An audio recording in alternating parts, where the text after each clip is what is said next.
السلام علیکم ورحمۃ اللہ وبرکاتہ۔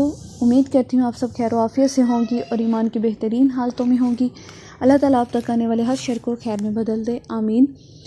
آج ہم اپنے ٹاپک میں سورۃ البقرہ کی آخری 2 آیات کی فضیلت کے بارے میں پڑھیں گے انشاءاللہ، کہ کتنی زیادہ فضیلت رکھتی ہیں اور کتنی زیادہ اہمیت کے حامل ہیں۔ نبی کریم صلی اللہ علیہ وسلم جب معراج پر گئے تو اللہ تعالیٰ نے اپنے نبی کو 3 تحفوں سے نوازا تھا۔ پہلا تحفہ نماز، جس کے بارے میں ہم نے کافی حد تک پڑھا بھی ہوا ہے کہ جو نمازیں ہیں وہ اللہ کے نبی کو معراج پر ملی تھیں۔ دوسرا تحفہ، اللہ تعالیٰ نے اپنے نبی کو سورۃ البقرہ کی آخری 2 آیات دی تھیں۔ اس سے ہمیں یہ پتہ چلتا ہے کہ یہ اللہ کے خزانوں میں سے ایک خزانہ ہے۔ تیسرا تحفہ جو اللہ نے اپنے نبی کو دیا تھا وہ یہ تھا کہ اللہ نے فرمایا کہ تمہاری امت میں سے اگر کوئی شرک کے سوا جو بھی گناہ کرے گا اور پھر سچے دل سے اس کی توبہ فرمائے گا تو اس کے میں تمام گناہوں کو معاف کر دوں گا۔ سبحان اللہ۔ حدیث پاک میں آتا ہے، نبی کریم صلی اللہ علیہ وسلم فرماتے ہیں کہ جو شخص اس آیات کو، یعنی یہ جو 2 آیات ہیں، ان کی تلاوت کرتا ہے رات کے ٹائم، وہ مغرب کے بعد بھی کر سکتا ہے، عشاء کے بعد بھی یا سونے سے پہلے ان آیات کی تلاوت کرتا ہے تو وہ اس کے لیے کافی ہیں۔ کافی سے مراد یعنی وہ ہر آفت سے، شیطان کے شر سے وہ محفوظ رہے گا۔ کتنی زیادہ یہ فضیلت رکھتی ہیں اور ہم اس سے بے خبر ہیں۔ اللہ کے نبی نے فرمایا کہ یہ جادو کے توڑ کے لیے زبردست ہیں۔ اگر کسی پر جادو ہوا ہے، اگر کوئی جادو کے اثر میں ہے تو یہ 2 آیات اس کے لیے بہت زیادہ مفید ہیں۔ پھر فرمایا، ایک حدیث میں ہے، مسلم کی حدیث میں ہے کہ نبی کریم صلی اللہ علیہ وسلم نے فرمایا کہ جو شخص ان آیات کی تلاوت اپنے گھر میں 3 روز مسلسل کرے گا تو شیطان ان کے قریب بھی بھٹک نہیں سکے گا، یعنی ان کے قریب نہیں آ سکے گا۔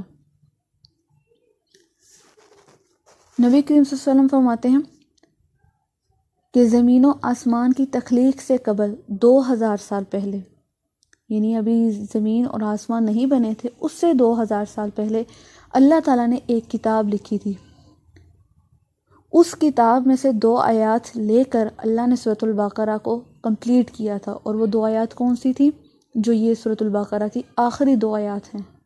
پھر فرمایا کہ جو 2 آخری آیات پڑھے گا 3 روز تک، یعنی رات کو وہ پڑھ لے اور مسلسل ان کی تلاوت کرے گا تو اللہ تعالیٰ اس کے گھر میں یا اس کے قریب شیطان کو بھٹکنے نہیں دے گا۔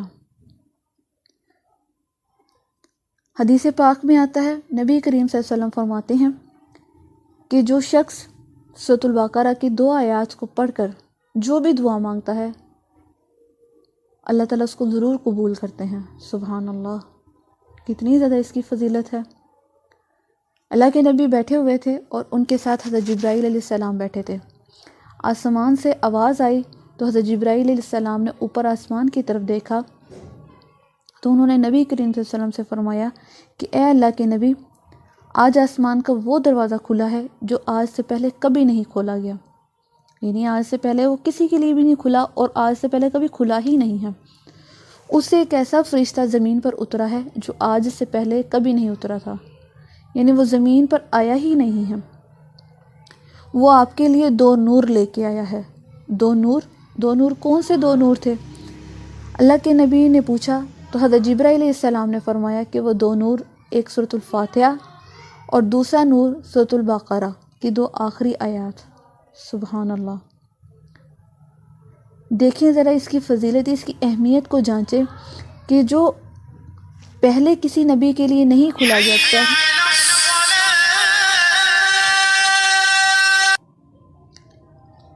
فرمایا کہ یہ جو 2 نور ہیں یہ آپ کے لیے ہیں، یعنی یہ پہلے کسی نبی کے لیے نہیں آئے، نہ ہی کسی نبی کو دیا گیا، یہ خاص نبی کریم صلی اللہ علیہ وسلم کو عطا کیے گئے 2 نور، ایک سورۃ الفاتحہ، دوسرا نور سورۃ البقرہ کی آخری 2 آیات۔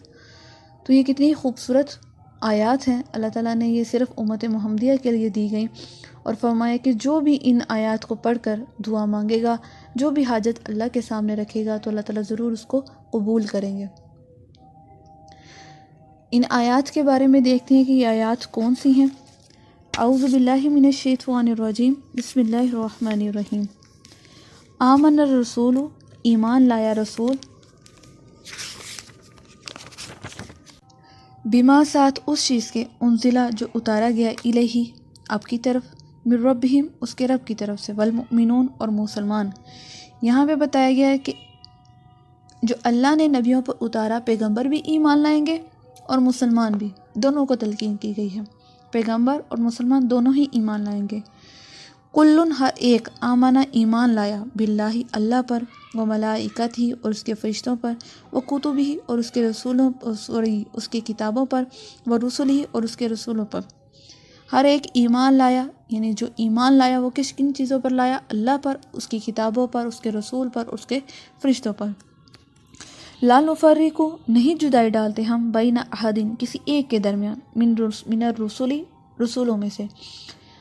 فرمایا کسی بھی رسول کے درمیان ہم جدائی نہیں ڈالتے، تفرقہ نہیں پیدا کرتے. اگر کوئی مومن ہے، کوئی مسلمان ہے تو وہ نبیوں کو اگر مانے گا تو تمام نبیوں کو مانے گا، تمام پر ایمان رکھے گا. ایسا نہیں ہے کہ ایک نبی پر ایمان لایا اور دوسروں کا انکار کیا تو وہ مسلمان کہلائے گا، نہیں. پھر فرمایا وقالو اور کہا انہوں نے سمعنا سنا ہم نے واطعنا اور مانا ہم نے. یعنی جب انہوں نے سن لیا تو کہہ دیا کہ اللہ ہم نے سنا بھی اور ہم نے مانا بھی. غفرانہ کا بخش دیجیے ہم کو. ان کی کیا گزارش ہے اللہ سے کہ اللہ تو ہمیں بخش دے. ربنا اے ہمارے رب و الیک المصیر اور تیری طرف پھر جانا ہے. کتنا خوبصورت یہ بات کا سلسلہ تھا کہ اللہ نے پہلے فرمایا کہ میرا رسول بھی ایمان لائے گا اور میرا مسلمان بھی ایمان لائے گا. پھر فرمایا کہ کن کن چیزوں پر ایمان لانا ہے تو اللہ نے لسٹ بتا دی. پھر جب جنہوں نے لسٹ سن لی پھر انہوں نے کیا کہا کہ اللہ ہم نے تیرے کہا پر ایمان لائے، تیرے کہا کا ہم نے فرمانبردار رہیں گے. اور ہماری صرف آپ سے ایک ہی گزارش ہے. کیا گزارش ہے؟ کہ اللہ تو ہمیں بخش دے.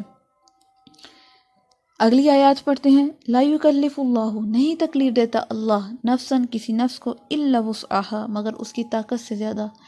اللہ کسی کو اس کی طاقت سے زیادہ نہیں آزماتا، آزمائش میں مبتلا نہیں کرتا. اللہ کو پتہ ہوتا ہے کہ اس میں کتنی ہمت ہے اور یہ کتنا سہ سکتا ہے. اگر کوئی کہتا ہے میں تو آزمائشوں میں گرا ہوا ہوں، مجھ میں تو بڑے دکھ اور غم کے پہاڑ ٹوٹ پڑے ہیں، تو ایسا مت کہا کریں. اللہ تعالیٰ نے آپ کو دیکھا، آپ اس قابل تھے تو ہی اللہ تعالیٰ نے آپ کو آزمائش میں ڈالا. تو بجائے شکوے کرنے کے، گلے کرنے کی اللہ میں ہی کیوں، تو یہ سوچا کریں کہ اللہ کی نظر میں شاید میرا کتنا خاص مقام بننے والا ہے کہ اللہ نے مجھے آزمائش میں مبتلا کیا اور اللہ مجھے جانچ رہے ہیں، میرا امتحان لے رہے ہیں کہ میں آگے سے کیسا رد عمل کرتا ہوں، میرا ری ایکشن کیسا ہوتا ہے. میں صبر کرتا ہوں، شکر کرتا ہوں یا گلے شکوے کرتا ہوں. لہا واسطے اس کے ہے ماں کا سبت جو کمایا اس نے، علیہا اور اوپر اس کے ہے ماں کا سبت جو کمایا اس نے.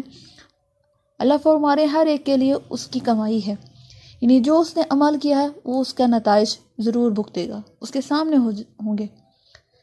ایسا نہیں ہے کہ کسی نے نیک اعمال کیے تو اللہ اس کے اعمال کو ضائع کریں گے، اس کی ناقدری کریں گے یا اس پر ظلم کریں گے. بالکل بھی نہیں. اللہ نے فرمایا میں ایک رائی کے دانے کے برابر بھی ظلم نہیں کرتا. تو اللہ یہاں پہ یہی فرما رہے کہ جو شخص کماتا ہے وہی اس کے سامنے ہوگا، جو اعمال کرے گا وہی اس کے سامنے ہوں گے. پھر آگے آیات کے دوسرے حصے میں کیا ہے؟ ربنا اے ہمارا رب لا تؤاخذنا مت پکڑنا ہم کو ان نسینا اگر ہم بھول جائیں، او اخطأنا یا خطا کر دی ہم نے یا خطا کی ہم نے. اب یہاں پہ ہم اللہ سے دعا کر رہے ہیں کہ اللہ ہماری بھول چوک کی وجہ سے ہمیں مت پکڑنا. انسان ہیں، گناہوں کے پتلے ہیں، خطاؤں کے پتلے ہیں، تو اللہ ہماری گناہوں کی وجہ سے، ہماری بھول چوک کی وجہ سے ہمیں مت پکڑنا. ربنا اے ہمارے رب ولا تحمل اور مت رکھ علینا اوپر ہمارے اسرن بوجھ، ہمارے اوپر بوجھ مت رکھنا. کما جیسے حملتا ہو تو نے اس کو رکھا علی الذین ان لوگوں پر من قبلنا جو ہم سے پہلے تھے. یہاں پہ پھر دعا کی صورت میں ہم پڑھ رہے ہیں کہ اللہ جیسے پہلی قوموں پر تو نے عذاب مبتلا کیا، جیسے ان پر آزمائشیں ٹوٹی، ان پر آپ کے غم کے پہاڑ ٹوٹے، اس طرح ہم پر وہ بوجھ نہ لادنا کیونکہ ہم میں اتنی طاقت نہیں. ربنا اے ہمارا رب ولا تحملنا اور مت اٹھوا ہم سے ما لا طاقت لنا، وہ چیز کہ نہیں طاقت رکھتے ہم بھی ساتھ اس کے، یعنی ایسی آزمائشوں میں مت مبتلا کرنا جن میں ہم گمراہ ہو جائیں، جن میں ہم شکوے کرنے شروع کر دیں، جن میں ہم گلے شروع کر دیں۔ تو اللہ تعالیٰ سے ہم دعا کر رہے ہیں کہ اللہ ہم سے ایسا بوجھ مت اٹھوانا، واعف عنا، اور معاف کر ہم کو، واغفر لنا، اور بخش دے ہم کو، وارحمنا، اور رحم کر ہم پر، انت، تو ہے مولانا، ہمارا دوست، فانصرنا، پس مدد دے ہم کو، علی، اوپر، قوم الکافرین، کافروں کی قوم پر۔ یہ اتنی خوبصورت دعا ہے کہ اللہ تعالیٰ کے سامنے ہم جب یہ دعا رکھیں گے تو انشاءاللہ اس کے بعد جو بھی ہم دعا پڑھیں گے، جو بھی دعا مانگیں گے، اللہ تعالیٰ اس کو ضرور قبول کریں گے۔ ہمارا ٹاپک یہیں تک تھا، اس کو اپنا معمول بنا لیں، اس کو رات کو سوتے ہوئے ورد کر کے سوئیں، اپنے اذکار میں اس کو شامل کر لیں، تو انشاءاللہ یہ آپ کے لیے بہت زیادہ مفید ہوگی، بہت زیادہ یہ کرامت ہوگی۔ آپ خود دیکھیں گے کہ اللہ تعالیٰ نے آپ پر کتنی نوازش کی، اور یہ سب سے بڑی بات جو یہ شیطان کے شر سے آپ کو محفوظ رکھے گی۔ وآخر دعوانا ان الحمد للہ رب العالمین۔ اگر اس میں کوئی غلطی کوتاہی ہوئی ہو تو اللہ تعالیٰ ہم سب کو معاف فرمائے اور ہمیں عمل کرنے کی توفیق دے۔ اپنا بہت سارا خیال رکھیے گا، دعاؤں میں یاد رکھیے گا۔ اللہ حافظ جی۔